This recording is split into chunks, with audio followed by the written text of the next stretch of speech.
আসসালামু আলাইকুম শিক্ষার্থীরা, কেমন আছো তোমরা সবাই? আমি আশা করি তোমরা ভালো আছো। আমি আল্লাহর রহমতে ভালো আছি। আমি আজকে হাজির হয়েছি ষষ্ঠ শ্রেণীর পাটিগণিতের অংশ নিয়ে। এই করোনাকালীন সময়ে তোমাদের পড়াশোনা অনেক ব্যাঘাত হচ্ছে। তোমরা ক্লাস 6-এ ভর্তি হয়েছো ঠিকই, কিন্তু এখন পর্যন্ত স্কুলে ক্লাস করতে পারোনি। আমরা আশা করি হয়তোবা তোমার সামনে যদি আল্লাহ বাঁচিয়ে রাখে, স্কুল বা শিক্ষা প্রতিষ্ঠান খুলে দেওয়ার সম্ভাবনা আছে। তখন তোমাদের সাথে আমাদের দেখা হবে, অথবা তোমরা ক্লাস করতে পারবে। তোমরা পঞ্চম শ্রেণীটাকেও ঠিকভাবে কমপ্লিট করতে পারোনি, করোনার কারণে সমস্যা হয়েছিল। তো এখন একটা বিষয় হচ্ছে যে তুমি প্রাইমারি স্কুলে যে লেভেলটা কমপ্লিট করে আসছো, হাই স্কুলের লেভেলটা একটু ভিন্ন। তুমি এখানে যে বইগুলো পড়ে আসছো, এখন তুমি হাই স্কুলে যে বইগুলো দেখবে, এগুলো অবশ্যই অনেক ভিন্ন। তুমি দেখতেই পেয়েছো, তোমার বইয়ের সংখ্যাও বেশি, আবার বইয়ের যে পড়াশোনার ধরনটা সেটাও কিন্তু অনেক পার্থক্য বিশিষ্ট। তো সেজন্য তোমাকে আগের থেকে কিন্তু এখন পরিশ্রমটা একটু বৃদ্ধি করতে হবে এবং মনোযোগ সহকারে তোমাকে এগুলো দেখতে হবে। তার কারণ হচ্ছে যে হাই স্কুলের ধাপগুলো কিন্তু একটা থেকে আরেকটা যখন তুমি উঠবে, তখন তোমাকে দেখবে যে আস্তে আস্তে পড়ার ধরনটাও পরিবর্তন হবে। তো সেজন্য যেহেতু ষষ্ঠ শ্রেণীটাই তোমার হাই স্কুল লেভেলের প্রথম একটা শ্রেণী, সেজন্য এটা যদি তোমার ভালো হয় বা এটা যদি শক্ত হয়, তাহলে উপরেগুলো কিন্তু শক্ত হবে। তো সেজন্যই তোমাকে ষষ্ঠ শ্রেণীর যে বিষয়গুলো আছে, যেহেতু তোমরা এখন বাসায় আছো, অনেক সময় পাচ্ছ পড়াশোনা করার জন্য, বেশি করে পড়ো আর বইগুলো ভালো করে দেখো এবং বুঝে বুঝে পড়ার চেষ্টা করবে। আর বইগুলো সবসময় তুমি রিডিং পড়ার চেষ্টা করবে। তোমরা অবশ্যই অনলাইন ক্লাসগুলো দেখবে। আমাদের স্কুলে অনলাইন ক্লাসগুলো হচ্ছে, তোমরা মনোযোগ সহকারে ক্লাসগুলো দেখলে নিশ্চয়ই উপকৃত হবে। ক্লাস দেখার আগে অবশ্যই তোমাকে ওই অধ্যায়টা সম্পর্কে ধারণা নিতে হবে এবং বইটা ভালো করে পড়ে রাখতে হবে, যাতে করে তোমার ক্লাসটা ভালো লাগে বা তুমি বুঝতে পারো তোমার টিচার কী বলছে তো বইটার সম্পর্কে বা তোমার অধ্যায়টা সম্পর্কে। আমরা এখানে তোমার পাটিগণিতের অংশটা নিয়ে কথা বলবো। তো শুরুতেই তোমার এখানে যে অংশটা দেখতে পাচ্ছ তুমি, প্রথম অধ্যায়ের মধ্যে তোমার যে বিষয়টা নিয়ে আলোচনা করা হবে সেটা হচ্ছে তোমার স্বাভাবিক সংখ্যা এবং ভগ্নাংশ নিয়ে আলোচনা করা হবে। অর্থাৎ আমরা এখান থেকে স্বাভাবিক সংখ্যা এবং ভগ্নাংশটা জানতে পারবো। এর আগে আমরা একটা কাজ করব, তোমার যে ষষ্ঠ শ্রেণীর যে গণিত বইয়ের সিলেবাসটি আছে সেটা আমরা একটু দেখে নিই। তুমি একটু প্রথমে খেয়াল করবে, তোমাকে এখানে গণিত যে অংশটি হবে বা গণিত যে প্রশ্নটি হবে, তোমাকে 100 নম্বরের পরীক্ষা দিতে হবে। তোমার টোটাল এখানে নাম্বার হবে তোমার 100 নাম্বারটাকে আমরা দুই ভাগে ভাগ করব। এর একটা অংশ হবে তোমার সৃজনশীল, আরেকটা অংশ হবে তোমার বহু নির্বাচনী। এখন তুমি একটু খেয়াল করো, তোমার যে গণিত বই আছে, এই গণিত বইয়ের মধ্যে তুমি দেখতেই পেয়েছো তোমার এখানে 4টা অংশ আছে: পাটিগণিত, বীজগণিত, জ্যামিতি, পরিসংখ্যান। জ্যামিতির মধ্যে আবার দুইটা ভাগ, একটা হচ্ছে সম্পাদ্য আর একটা উপপাদ্য। এমনিতে আমরা যদি মোট ভাগ করে নেই, তাহলে এখানে 4টা অংশ থাকবে তোমার গণিত বইয়ের মধ্যে। পাটিগণিত থাকবে, বীজগণিত থাকবে, জ্যামিতি থাকবে এবং সর্বশেষ পরিসংখ্যান থাকবে। এখানেও ঠিক একই রকম তোমার যে প্রশ্নটা হবে, এই 4টা প্যাটার্নের উপর ভিত্তি করে তোমার প্রশ্নটা হবে, বা এই 4টা ভাগের উপর ভিত্তি করে তোমার প্রশ্নটা হবে। আমরা যদি শুরুতে সৃজনশীলের অংশটা দেখি বা বহু নির্বাচনী অংশটা দেখি, তুমি একটু খেয়াল করো। ধরো তোমার এখানে আমরা এটাকে দুই ভাগে ভাগ করে নিলাম।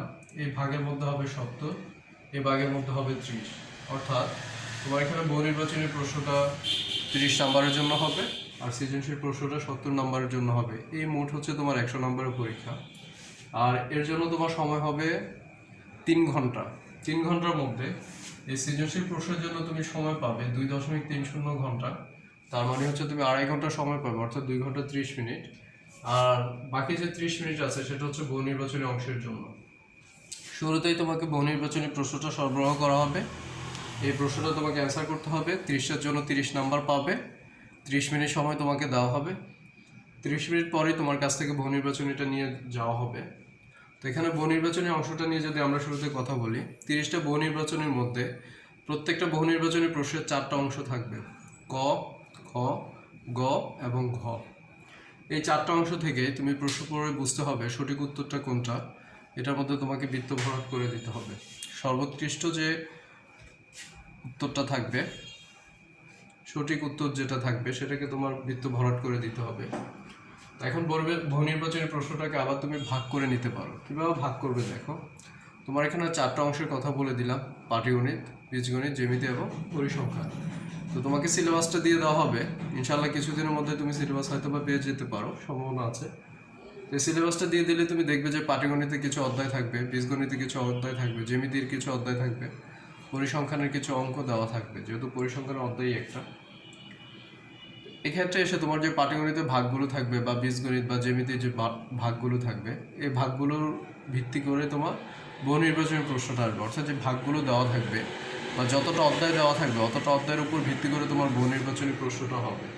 যে অংশগুলো থাকবে অংশগুলো দিয়ে এই 30কে ভাগ করে দিলে তুমি বুঝতে পারবে তোমার কোন অধ্যায় থেকে কয়টা করে বহু নির্বাচনী প্রশ্ন থাকার সম্ভাবনা আছে। আমরা এই বহু নির্বাচনী প্রশ্নের ক্ষেত্রে এটাকে 4টা ভাগে ভাগ করে নিব। এই 4টা ভাগ কি কি বলতো?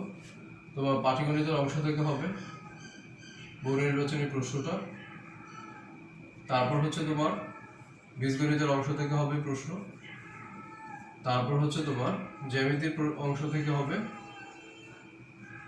জ্যামিতি, এবং সর্বশেষ হচ্ছে তোমার পরিসংখ্যান অংশ থেকে হবে। এই 4টা অংশ থেকে তোমার টোটালি 30টা বহু নির্বাচনী প্রশ্ন থাকবে। তাহলে বহু নির্বাচনী প্রশ্ন অংশটা তুমি এখন ক্লিয়ার হয়ে গেলে, এবার আমরা যদি সৃজনশীল প্রশ্নটাকে একটু ভেঙে দেখি, সৃজনশীল প্রশ্নটা ঠিক একই রকম ভাবে তোমার 4টা অংশ থেকে প্রশ্নটা হবে তোমার পাটিগণিতের অংশ থেকে, হবে তোমার বীজগণিতের অংশ থেকে, জ্যামিতি থেকে হবে,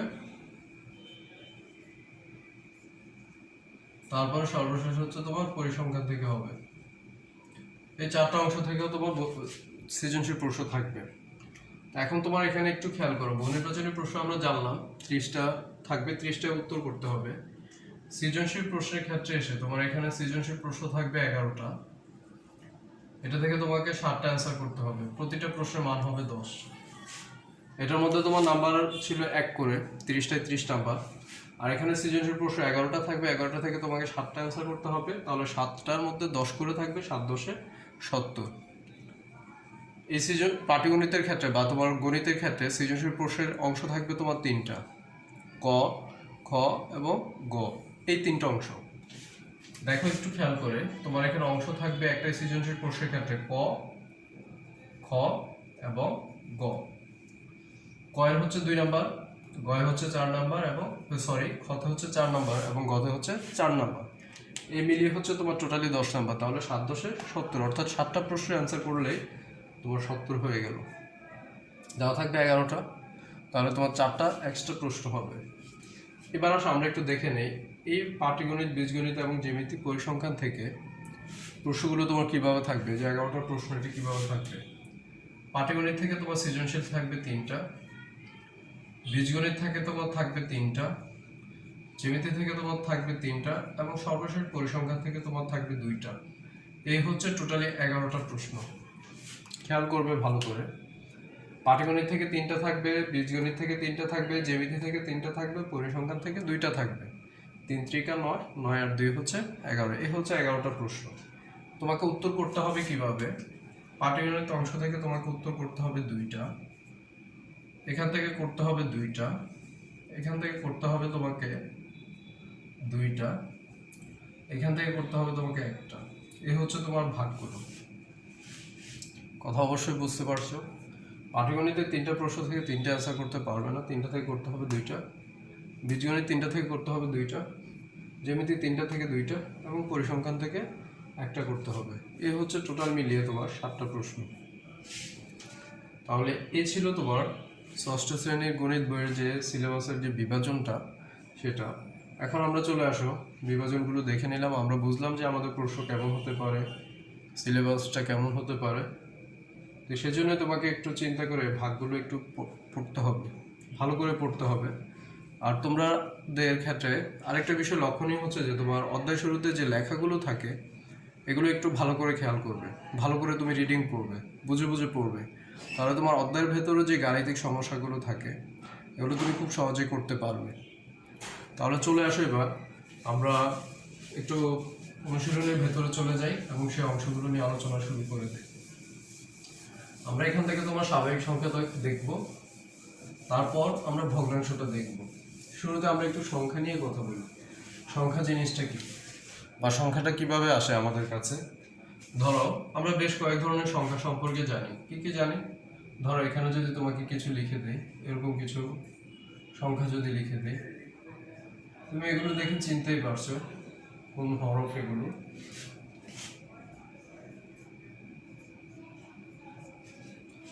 এগুলো হচ্ছে তোমার রোমান হরফ, তুমি অবশ্যই চিনতে পারলে।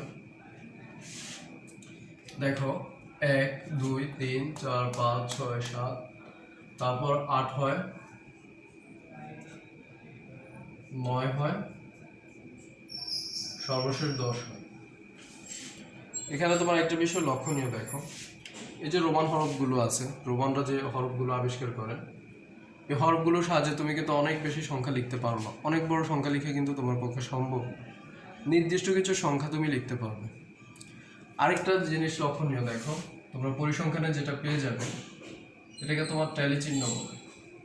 এভাবে তুমি 5টা করে লিখতে পারো, এর বেশি না।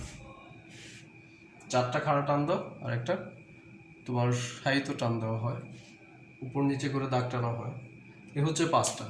তা এখন তুমি দেখো, তোমাকে যদি বড় কোনো সংখ্যা লিখতে হয়, তো বড় কোনো সংখ্যার ক্ষেত্রে তুমি কিভাবে লিখবে? সেটা রোমান হরফে সম্ভব না, ট্যালি চিহ্নের সাহায্যে সম্ভব না। তাহলে এটা লিখবে কিভাবে? এটার যে তোমার একটা চাহিদা দেখা দেয় যে আমরা বড় কোনো সংখ্যা কিভাবে প্রকাশ করব, এই চাহিদাটার ক্ষেত্রে তোমার সর্বপ্রথম এই ভারতবর্ষ, অর্থাৎ আমাদের পার্শ্ববর্তী যে দেশ আছে ভারতবর্ষ, সর্বপ্রথম তোমার এই সংখ্যা আবিষ্কার করে, অর্থাৎ শূন্যটাকে আবিষ্কার করে, এবং তার উপর ভিত্তি করে অন্যান্য সংখ্যাগুলো আসে। এখন আমরা তোমার দেখো প্রকাশের ক্ষেত্রে আমরা টোটালি 10টা অঙ্ক ব্যবহার করি। যেমন দেখো 1 2 3 4 5 6 7 8 9, সর্বশেষ হচ্ছে তোমার 0। বা তুমি 0টাকে আগেও লিখতে পারো, 0 1 2 3 4 5 6 7 8 9। আচ্ছা, আমি এটাকে আগে লিখে দিলাম বা শুরুতে লিখে দিলাম। দেখো সর্বশেষ হচ্ছে 9। এই 10টা অঙ্ক ব্যবহার করি। এখন তুমি একটু খেয়াল করে দেখো তো, এই 10টা অঙ্কের সাহায্যে তুমি এবার পৃথিবীর যে কোনো বড় সংখ্যা তুমি লিখতে পারবে, অনেক বড় বড় সংখ্যা তুমি লিখতে পারবে। তুমি অবশ্যই দেখতে পাচ্ছ তোমার এখানে যে অঙ্কগুলো দেওয়া আছে, এগুলো অনেক বড় বড় সংখ্যায় দেওয়া আছে, এবং সবগুলো সংখ্যার মধ্যে তুমি দেখতে পাচ্ছ এই 10টা অঙ্কই ব্যবহার করে লেখা আছে, এর বাইরে কোনো কিছু নেই। তুমি যত বড় সংখ্যা